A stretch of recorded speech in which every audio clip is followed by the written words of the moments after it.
Hmm.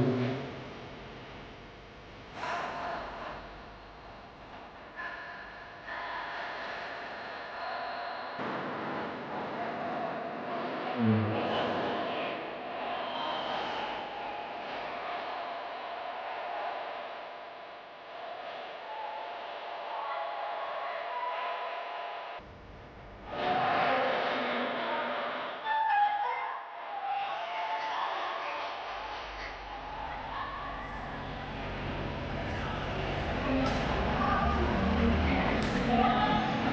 Magandang hapon po sa ating lahat. Ay, mas clear na po yung speaker natin.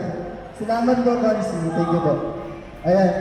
So ngayon po, gaganatin po natin yung distribution po ng school supply. So, pero bago po mangyari po lahat ng yun, isinabay po namin yung Katipunan ng Kabataan Assembly kung saan mamaya explain namin sa inyo. Very short lang po, mabilis lang po.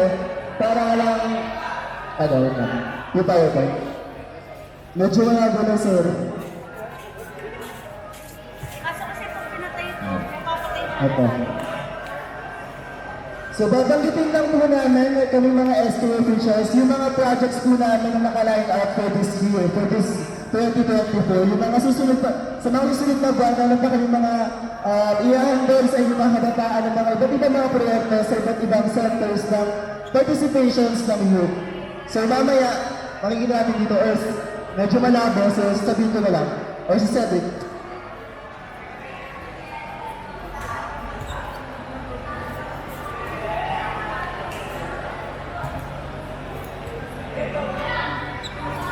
Hello. Ayan. Sa likod po, rinig po ba ako dyan sa likod? Hello po. Rinig po. Rinig. Rinig po. Ayan. So, unang-una po, maraming salamat po sa lahat po ng kabataan na nagpunta.